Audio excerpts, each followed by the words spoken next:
न जाने क्यों तुम्हें और प्रांजल को देखता हूँ तो अजीब सा लगता है। क्या क्या अजीब लगता है? वह हकला गई, जैसे और भी कुछ है जो मुझे नहीं दिख रहा। कहना क्या चाहते हैं? वो तुम्हें अजीब नज़रों से देखता है और उसका देखना मुझे अच्छा नहीं लगता। आज उसके सवाल पूछने का ये अंदाज थोड़ा खटका, जिसमें शक की बू थी। साथ ही कल रात वाली शिकायत भी। तुम कल भी तो उसे इतने प्यार से गाने के लिए फोर्स कर रही थी। उसके बारे में इतनी जानकारी कैसे रखती हो? पहले उसके ऐसे पूछने पर वह खुश हो देती कि अविराज खुराना अपने नेचर से उलट बिहेव कर रहा है। पर इस बार मन में डर उपजा, खोने का डर। क्या आप शक कर रहे हैं? उसका सुर भंग हो रहा था। शक नहीं, बस पूछ रहा हूँ। क्या पूछने का हक नहीं रखता? फिर भी अगर तुम्हें बुरा लगा तो सॉरी। आहाना को लगने लगा था कि अब उसे सच बता देना चाहिए।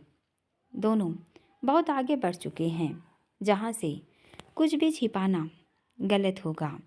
अब वह सच बता भी दे तो वह उसे ज़रूर समझेगा, ना भी समझे पर अब डरने का कोई मतलब नहीं। वह उसके करीब आ गई। क्या आप मुझसे प्यार करते हैं? अक्सर ही तो पूछती है। अविराज को लगा हर बार की तरह बस उसके मुंह से सुनना चाहती है। तुम बार बार ये पूछकर क्या तसल्ली करना चाहती हो? बताइए ना। वह उसका हाथ पकड़कर उसके करीब ही आ गई थी। किसी रहस्योद्य घाटन से पहले की भूमिका बांधती वह अर्थपूर्ण नज़रों से देख रही थी, जिसे अभिराज महसूस करने लगा था। हल्का फुल्का माहौल किसी तपती भट्टी सा गर्म हो चला कि हाना के सामने हल्के मूड में रहने वाला अभिराज गंभीर हो गया था। मैं बस आपके मुंह से सुनना चाहती हूँ जो हमारे बीच है। पहले कभी किसी के साथ नहीं था। रोका कर लिया, बच्चों के बारे में सोच लिया और अब शादी का भी सोच रहे हैं। अपने सभी रूल्स तोड़कर यह कर रहा हूँ तो वजह तुम्हें अपने पास रखना है। अगर इसे प्यार कहते हैं तो yes, I am in love. मुझे ये स्वीकारने में कोई झिझक नहीं है। क्या तुम्हें कोई शक? नहीं, कोई शक नहीं। मुझे यही सुनना था। वह मंद मंद मुस्कुरा दी। उसकी स्वीकारोक्ति उसे अच्छी लगती है। और तुम? हाँ, शायद अब लगने लगा है जिंदगी उस पड़ाव पर है जहाँ थोड़ी देर ठहरा जाए। तुम मेरे सवाल का जवाब देने के बजाय ये सब बातें क्यों करने लगी? आप मेरे अतीत से तो वाकिफ़ हैं। मैंने आपको अपने बारे में सब कुछ बता रखा है। हाँ, यह भी जानते हैं कि आपसे मिलने से पहले मैं सिर्फ आर्थिक तंगी से नहीं गुजर रही थी, बल्कि मानसिक अस्थिरता से और दिल टूटन और धोखे के दर्द से भी गुजर रही थी। हाँ, सब जानता हूँ। और यह भी कि तुम्हारा पहला प्यार कोई और है, जिसने तुम्हें धोखा दिया और उसकी वजह से तुम्हें भागना पड़ा। तब तक मुझे भी यही लगता था मतलब वो धोखेबाज नहीं था तो क्या था, जिसने तुम्हें तुम्हारे हाल पर छोड़ दिया। हाँ, ये सच है, पर अधूरा सच। मतलब उस समय जो भी हालात बने थे, मैं खुद को ही दोषी मानने लगी थी कि शायद गलती मेरी थी। मुझे प्यार करना ही नहीं चाहिए था। उनके घर में मिले अपमान, मुंबई में मिले स्ट्रगल, वान्य और वैभव का मेरे साथ व्यवहार, भूमि का बार बार मेरा अपमान करना, कि मुझे लगता कि मैं अपने दर्द में डूबती जा रही हूँ, जिसकी वजह वही शख्स है जिसने मुझे धोखा दिया, जिस दिन आपके साथ सारी मर्यादा तोड़ दी, तो मुझे लगा मैंने उससे बदला ले लिया। धोखे का बदला धोखे से, बेवफाई का बदला बेवफाई से। और अगर वो आगे बढ़ गया तो मैं भी आगे बढ़ गई। और मैं सच में आगे बढ़ गई थी। पर क्या, कभी कभी जो हम सोचते हैं वो सही नहीं होता। जो गलती उसने की थी वही गलती मैंने की थी, कि किसी की बातों पर यकीन करने की। तुम कहना क्या चाहती हो आहाना? क्या उसने तुम्हें धोखा नहीं दिया? नहीं, उसने शादी नहीं की थी। रुद्र प्रताप ने झूठ बोला था क्या? हाँ। तुम्हें कैसे पता? और तुम्हें दोबारा मिला? हाँ। कौन है वो? तुमने मुझे बताया क्यों नहीं? और इसका अभी की बात से क्या कनेक्शन? अभी अभी पुत्र अविराज के चाचा जी उसे आवाज़ें देते वहीं पर आ गए थे। जी चाचा जी। साडा स्नोबल किथे गया? क्या हुआ स्नोबल को? वो अंदर नहीं है। वही तो है। आहाना तुम रुको, मैं आता हूँ। अविराज उनके साथ चला गया और आहाना वहीं पर खड़ी रह गई। बड़ी मुश्किल से तो हिम्मत जुटाई थी उसने सब बताने की। धीरे धीरे चलती आई तो दूर नजर गई जहाँ चाचा जी और अविराज स्नोवेल को खेतों से पकड़ कर ला रहे थे।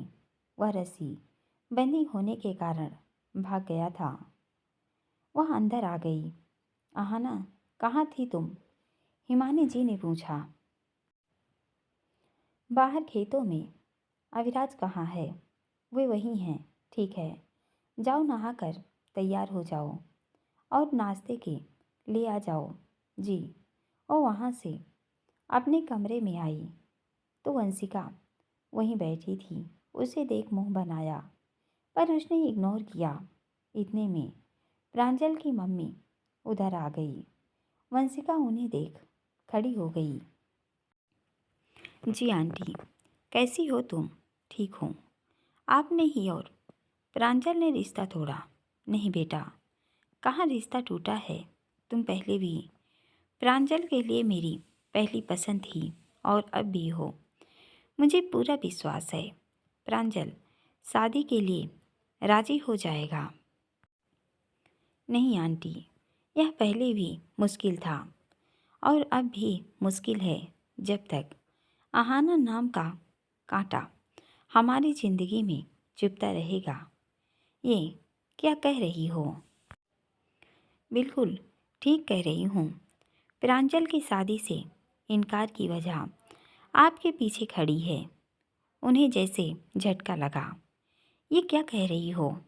हाँ आंटी, ये जो खड़ी है जानती हैं कौन है? कौन? कौन है? आप वही, आपके टुकड़ों पर पलने वाली नौकरानी की बेटी आहाना। आहाना? हाँ, हमारा शक बिल्कुल ठीक था। ये आहाना ही है। वे उसे गौर से देख रही थी। देखिए किस तरह बदला चुका रही है कि आपसे घर से इसका साया हटाया तो इसने हमारा घर ही पकड़ लिया। न जाने कौन सा काला जादू फेरती है कि सब इसके पीछे पागल हो जाते हैं। उन्होंने सुना तो शॉक्ड थी। जल्दी उसके पास आ गई। आहाना वैसे ही बुद्ध बनी खड़ी थी। बचपन से लेकर जवानी तक के सारे दृश्य आंखों के आगे घूम गए। ऐसा नहीं कि मालकिन उसके लिए हमेशा बुरी रही, पर वंशिका को बहू बनाने का भूत इस कदर सवार था कि इंसानियत भी भुला गई थी। जैसे ही वो नज़दीक आई, आहाना ने कोशिश की खुद को संभालने की। तुम आहाना ही हो? वह चुप थी। बोलो। नहीं, बाल छोटे करने से और आँखों का रंग बदलने से तुम्हारी असलियत तो नहीं बदल जाएगी। मेरी असलियत ये है कि मैं ऐना हूँ, सुपर मॉडल ऐना। अब भी झूठ बोलोगी? झूठ नहीं, सच। और ये सच है कि आपके घर पर काम करने वाली आहाना तो अपनी गरीबी के दंश झेलती लोगों के ताने सुन सुनकर आत्महत्या कर ली। अब सिर्फ ऐना है। उसकी आंखों से आंसू छलक आए जिस दिन तुम्हें पहले दिन घर पर देखा था। थोड़ा थोड़ा पहचान तो गई थी, आखिर नज़रों के सामने पली हो। काश की तब भी आप याद रखती जिस दिन मेरे हाथ से रुपए और मेरे हाथ से नाश्ता छीनकर कुत्ते के सामने फेंक दिया था। मानती हूँ मैंने गलत किया, पर मालिक और नौकर के रिश्ते को तो तुमने भी तोड़ा था। जिस दिन आपके घर आई थी वो आपकी नौकरानी गई थी, बल्कि 2 दिन से भूखी और लाचार मजलूम आई थी, जिसके हाथ से मांगे हुए पैसे और खाना तक आपने छीन लिया था। उसकी आंखों में अनगिनत सवाल थे जिनके उनके पास कोई जवाब नहीं थे। होते भी कैसे? वंशिका को बहू बनाने की धुन में वह यह भी भूल गई थी कि यहाना उनके सामने ही पली है। हो सके तो मुझे माफ़ कर देना, कहकर वे बाहर चली गई तो उनके पीछे वंशिका भी चली गई। आंटी, आपने उससे माफ़ी मांगी? हाँ। क्यों? माफ़ी मांगने से वो हमें माफ़ कर दे तो उसका बड़प्पन होगा। फिर भी हम उसके गुनहगार हैं और रहेंगे। आंटी, आप उसे इस रूप में स्वीकार रही हो। हाँ, और मुझे लगता है तुम्हें भी उससे माफ़ी मांगनी चाहिए। ये क्या कह रही हैं आप?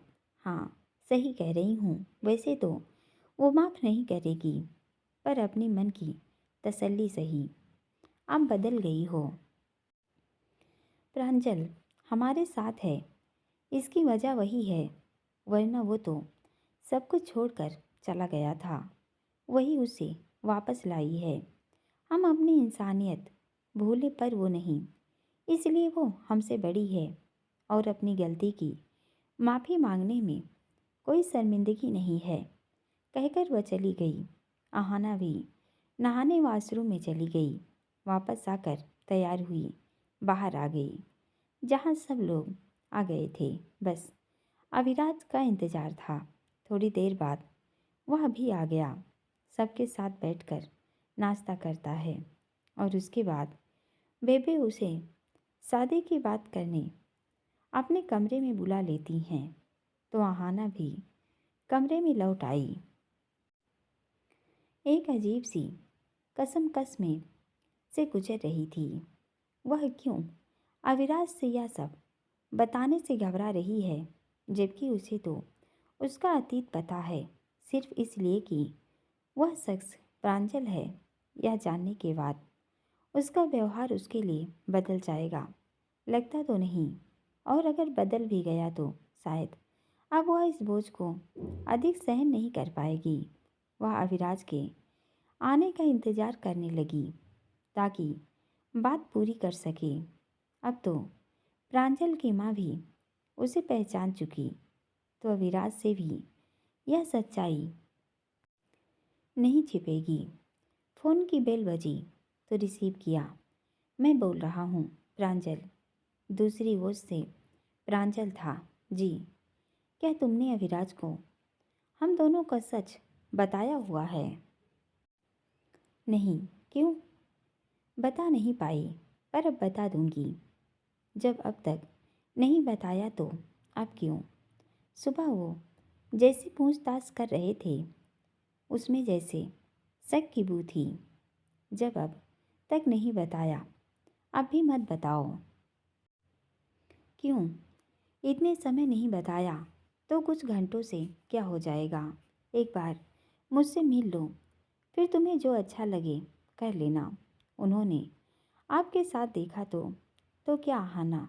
सच सच पता चल जाएगा तो क्या? जिसके साथ पूरी उम्र बिताने का मन बना रही हो, उसका विश्वास क्या इतना कमज़ोर होगा और अगर हुआ तो तुम ऐसे इंसान के साथ रहना चाहोगी? ठीक है, आ जाऊंगी। उसने कॉल काट दी तो भूमिक प्रांजल के सामने था, फोन जेब में रख गहरी सोच में था। क्या सोच रहे हो? तुम्हें कैसे पता कि उसने अभिराज को अपना और मेरा सच नहीं बताया?